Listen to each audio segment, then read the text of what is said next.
Chapter 8. And the men of Ephraim said unto him, Why hast thou served us thus, that thou calledst us not, when thou wentest to fight with the Midianites? And they did chide with him sharply. And he said unto them, What have I done now in comparison of you? Is not the gleaning of the grapes of Ephraim better than the vintage of Abiezer? God hath delivered into your hands the princes of Midian, Oreb and Zeb, and what was I able to do in comparison of you? Then their anger was abated toward him, when he had said that. And Gideon came to Jordan, and passed over, he, and the 300 men that were with him, faint, yet pursuing them. And he said unto the men of Succoth, Give, I pray you, loaves of bread unto the people that follow me, for they be faint, and I am pursuing after Zebah and Zalmunna, kings of Midian. And the princes of Succoth said, Are the hands of Zebah and Zalmunna now in thine hand, that we should give bread unto thine army? And Gideon said, Therefore when the Lord hath delivered Zebah and Zalmunna into mine hand, then I will tear your flesh with the thorns of the wilderness and with briars.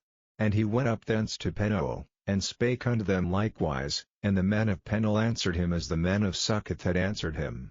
And he spake also unto the men of Penuel, saying, When I come again in peace, I will break down this tower. Now Zebah and Zalmunna were in Karkor, and their hosts with them, about 15,000 men, all that were left of all the hosts of the children of the east, for there fell 120,000 men that drew sword.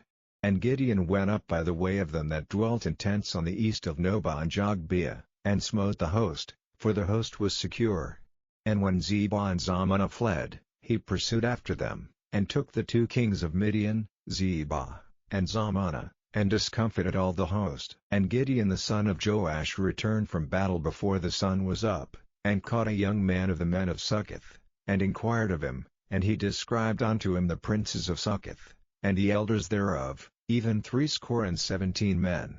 And he came unto the men of Succoth, and said, Behold Zebah and Zalmunna, with whom ye did upbraid me, saying, Are the hands of Zebah and Zalmunna now in thine hand, that we should give bread unto thy men that are weary? And he took the elders of the city, and thorns of the wilderness and briars, and with them he taught the men of Succoth, and he beat down the tower of Penuel, and slew the men of the city.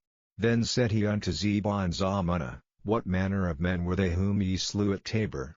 And they answered, As thou art, so were they, each one resembled the children of a king. And he said, They were my brethren, even the sons of my mother, as the Lord liveth, if ye had saved them alive, I would not slay you. And he said unto Jether his firstborn, Up, and slay them. But the youth drew not his sword, for he feared, because he was yet a youth. Then Zebah and Zalmunna said, Rise thou, and fall upon us, for as the man is, so is his strength. And Gideon arose, and slew Zebah and Zalmunna, and took away the ornaments that were on their camels' necks. Then the men of Israel said unto Gideon, Rule thou over us, both thou, and thy son, and thy son's son also, for thou hast delivered us from the hand of Midian. And Gideon said unto them, I will not rule over you, neither shall my son rule over you, the Lord shall rule over you. And Gideon said unto them, I would desire a request of you, that ye would give me every man the earrings of his prey. For they had golden earrings, because they were Ishmaelites, and they answered, We will willingly give them. And they spread a garment, and did cast therein every man the earrings of his prey. And the weight of the golden earrings that he requested was 1,700 shekels of gold, beside ornaments, and collars, and purple raiment that was on the kings of Midian, and beside the chains that were about their camels' necks. And Gideon made an ephod thereof, and put it in his city, even in Ophrah, and all Israel went thither a-whoring after it, which thing became a snare unto Gideon, and to his house. Thus was Midian subdued before the children of Israel, so that they lifted up their heads no more. And the country was in quietness 40 years in the days of Gideon. And Jerubbaal the son of Joash went and dwelt in his own house.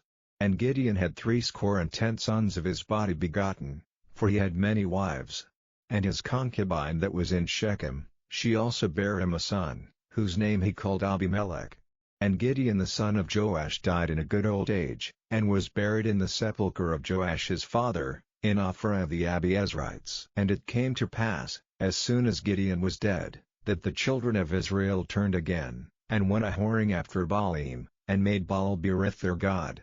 And the children of Israel remembered not the Lord their God, who had delivered them out of the hands of all their enemies on every side, neither showed they kindness to the house of Jerubbaal, namely, Gideon, according to all the goodness which he had showed unto Israel.